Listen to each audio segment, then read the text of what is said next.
Hello বন্ধুরা, welcome to only sports view. তো আজকে সন্ধ্যে 7:30 থেকে ম্যাচ ছিল আইপিএলের opening match KKR versus RCB. তো সেই ম্যাচটা শেষ পর্যন্ত আরসিবি 7 উইকেটে জিতে গেল কেকেআরের সঙ্গে। তো সেই জায়গায় কেকেআরের সঙ্গে দুরন্ত পারফরমেন্স দিল আরসিবি এই ম্যাচে। তো এই ম্যাচটা নিয়ে কিছুটা আলোচনা করব এই ভিডিওতে। তো ভিডিওটি সবাই শেষ পর্যন্ত দেখতে থাকো, আর চ্যানেলে নতুন হয়ে থাকলে চ্যানেলটি সাবস্ক্রাইব করে পাশে থাকা বেল আইকনটিকে অন করে পাশে থেকো। তো সেইখানে কেকেআর ক্যাপ্টেন আজিঙ্ক্য রাহানে প্রথমেই টস হেরে যায় আজকে। তো সেখানে কেকেআরের ক্যাপ্টেন আজিঙ্ক্য রাহানে টস হারার পরে কেকেআর ব্যাট করতে যায় প্রথমে। তো সেখানে কেকেআরের প্রথমে শুরুটা ভালো হয় না। তো যেখানে কেকেআরের প্রথমে শুরুতে কুইন্টন ডিককের উইকেটটা পড়ে যায়, কুইন্টন ডিকক আউট হয়ে যায়। তো এরপরে আজিঙ্ক্য রাহানে নামে। আজিঙ্ক্য রাহানে আর সুনীল নারায়ণের মধ্যে দুরন্ত একটা পার্টনারশিপ হয়, যেখানে আজিঙ্ক্য রাহানে দুরন্ত ব্যাটিং করে, 25 বলে 50 করে আজিঙ্ক্য রাহানে। তো যেখানে আজিঙ্ক্য রাহানে এবং সুনীল নারায়ণের মধ্যে একটা 103 রানের পার্টনারশিপ হয়। তো সেখানে আজিঙ্ক্য রাহানে যেই ফর্মটা নিয়ে এসেছিল কেকেআর, তো সেই ফর্মটাই সে কন্টিনিউ করেছে ব্যাটিংয়ের ক্ষেত্রে। তো দুরন্ত ব্যাটিং করেছে আজিঙ্ক্য রাহানে। সে হয়তো প্র্যাকটিস ম্যাচে রান পায়নি, তো সেখানে আসল জায়গায় গিয়ে সে রান পেয়েছে। তো দুরন্ত ক্লাসিক ব্যাটিং করেছে আজিঙ্ক্য রাহানে। তো সেই জায়গাতে আজিঙ্ক্য রাহানের পাশাপাশি সুনীল নারিনও যেই কাজটা তার করার দরকার ছিল, তো যেই কাজটার জন্য সুনীল নারায়ণকে নামানো হয়, তো সেই কাজটা সেও করে দিয়েছে। তো সেখানে শুধু আজকে কুইন্টন ডিকক রান পায়নি। তো এরপরে কেকেআরের সব থেকে মূল্যবান জায়গা যেটা কেকেআরের মিডিল অর্ডার। তো যেখানে কেকেআরের মিডিল অর্ডারে আজকে কেউই রান পায়নি। রিঙ্কু সিং থেকে শুরু করে ভেঙ্কটেশ আয়ার এবং আন্দ্রে রাসেল, রমনদীপ সিং কেউই রান পায়নি। তো যেখানে কেকেআর 9 ওভারে 100 রান পার করে ফেলেছে। তো তারপরে কেকেআর 20 ওভারে গিয়ে 174ই করতে পারে অনেক কষ্টে।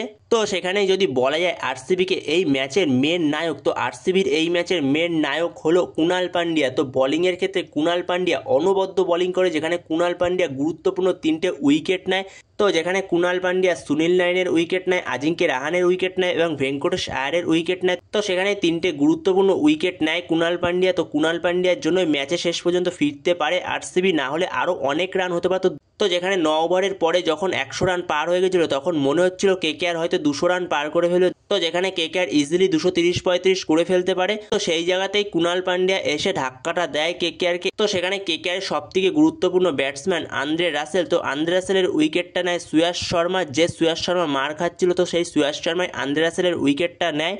তো সেখানে কেকেআর শেষ পর্যন্ত 174ই করতে পারে। তো আরসিবির কাছে 175 রান টার্গেট ছিল। তো সেই জায়গাতেই আরসিবি ব্যাটে নেমে আরসিবি দুরন্ত স্টার্ট দেয়। আরসিবির হয়ে ফিল সল্ট এবং বিরাট কোহলি। তো বিরাট কোহলির সঙ্গে ফিল সল্ট দুরন্ত স্টার্ট করে। তো সেইখানেই ফিল সল্ট প্রায় একার হাতেই ম্যাচটাকে নিয়ে চলে যায় আরসিবির দিকে। তো ফিল সল্ট 25 বলে 50 রান করে। সেই জায়গায় দুরন্ত একটা ইনিংস খেলে ফিল সল্ট, যেখানে ফিল সল্ট এবং বিরাট কোহলি মিলে পাওয়ার প্লেতেই 79 রান করে ফেলে। তো যেখানে ফিল সল্ট 31 বলে 59 রান করে, যেখানে শেষ পর্যন্ত ফিল সল্টকে আউট করে বরুণ চক্রবর্তী। যেখানে বরুণ চক্রবর্তী আজকে অনেক মার খেয়েছে, বরুণ চক্রবর্তীরও বল আজকে ভালো হয়নি। তো যেখানে কেকেআরের আজকে কোনো কিছুই সেরকম ভালো হচ্ছিল না। তো যেখানে বরুণ চক্রবর্তীকেও অ্যাটাক করে বিরাট কোহলি এবং ফিল সল্ট মিলে। তো সেইখানে ফিল সল্টের অনবদ্য ব্যাটিং। তো এর পাশাপাশি বিরাট কোহলিও 36 বলে 59 রান করে, যেখানে বিরাট কোহলি অপরাজিত থাকে, শেষ পর্যন্ত নট আউট থাকে। তো সেখানে এমনি বিরাট কোহলিকে চেস মাস্টার বলা হয় না, তো এই কারণেই তাকে চেস মাস্টার বলা হয়। তো অনবদ্য ব্যাটিং বিরাট কোহলির থেকেও 36 বলে 59 রান করে শেষ পর্যন্ত নট আউট থাকে বিরাট কোহলি। তো এরপরে রজত পাতিদার আরসিবি দলের ক্যাপ্টেন, তো সেও এসে 16 বলে 34 রানে একটা ইনিংস খেলে যায় ছোট্ট। তো সেইখানে রজত পাতিদার দুরন্ত একটা ইনিংস খেলে যায় ছোট্ট করে এসে। তো সেখানে আরসিবি ম্যাচ জিতে গেছিলো। তো তারপরে একটা ছোট্ট ফিনিশিংয়ের দরকার ছিল। তো সেইখানে লিভিংস্টন এসে ছোট্ট একটা ইনিংস খেলে 5 বলে 15 রানের। তো সেইখানে ফিনিশ করে দেয় ম্যাচটা। তো শেষ পর্যন্ত আরসিবি 7 উইকেটে ম্যাচটা জিতে যায়। তো সেইখানে আইপিএল 2025 প্রথম ম্যাচ জিতে শুরু করলো আরসিবি তাদের জার্নি এই বছরের। তো সেখানে কেকেআরের মিডিল অর্ডারের ব্যাটসম্যানদের খুবই খারাপ অবস্থা, যেখানে রাসেলের অফ ফর্ম চলছে। তো সেখানে রাসেলকে নিয়ে একটু চিন্তা রয়েছে। এর পাশাপাশি ভেঙ্কটেশ আয়ার 23,75,00,000 টাকা দিয়ে কিনেছে। সে খারাপ প্লেয়ার আমি তাকে বলছি না। তো সেই জায়গাতেই এতগুলো টাকা দিয়ে ভেঙ্কটেশ আয়ারকে কেনা কোনো দরকার ছিল না সেই সময়। তো সেটা প্রথম থেকেই বলে এসেছি। তো সেইখানে ভেঙ্কটেশ আয়ার আজকের ম্যাচে একদমই খেলতে পারেনি। তো সেখানে সে আজকের ম্যাচে খেলতে পারেনি বলে সে খেলবে না এমনও বলছি না। তো সেখানে সে অবশ্যই খেলবে। প্রথম ম্যাচ হয়তো ভালো খেলতে পারেনি, তো সেখানে তাই বলে 23,75,00,000 টাকা, এটা একটু বেশিই ছিল ভেঙ্কটেশ আয়ারের জন্য। তো এর পাশাপাশি আজিঙ্ক্য রাহানের ক্যাপ্টেন্সি তো একটু সারপ্রাইজিং লাগলো। তো যেখানে বৈভব আরোরা ফার্স্ট ওভারে ওই রকম মার খেলো, তারপরে বৈভব আরোরাকে আর নিয়ে আসার কোনো দরকার ছিল না থার্ড ওভারে। তো সেইখানে হার্ষিত রানাকে নিয়ে আসা উচিত ছিল। তো সেইখানে আবারও বৈভব আরোরাকে নিয়ে আসে। তো সেইখানেই বৈভব আরোরাকে আবারও কাউন্টার অ্যাটাক করে ফিল সল্ট এবং বিরাট কোহলি। তো এর পাশাপাশি আজিঙ্ক্য রাহানের আরও একটা ক্যাপ্টেন্সি নিয়ে সারপ্রাইজিং লাগলো। তো যেখানে আন্দ্রে রাসেল আগের বছর কেকেআরের সেকেন্ড হাইয়েস্ট উইকেট টেকার ছিল, তো সেইখানে আন্দ্রে রাসেল কি তাহলে ফিট না? যেখানে আন্দ্রে রাসেলকে দিয়ে বোলিংই করালো না, তো সেখানে আন্দ্রে রাসেল তো অন্তত 2 ওভার বোলিং করার মতো জায়গায় ছিল নাকি?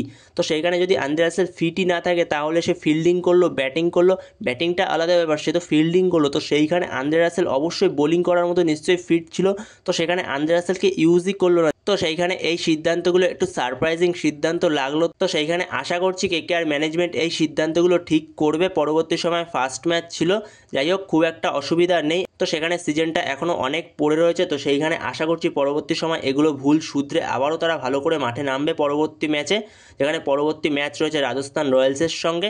তো বন্ধুরা, তোমাদের কাছে কি মনে হয় কেকেআরের এই ম্যাচটা নিয়ে অবশ্যই কমেন্ট করে জানিও এই বিষয়ে। তো এই ভিডিওতে এই পর্যন্তই। তো এই ভিডিওতে এই আপডেটটা নিয়ে আলোচনা করার ছিল। তো ভিডিওটি ভালো লাগলে অবশ্যই লাইক, শেয়ার, সাবস্ক্রাইব করতে ভুলো না। তো নেক্সট ভিডিওতে দেখা হচ্ছে, ততক্ষণের জন্য বাই বাই।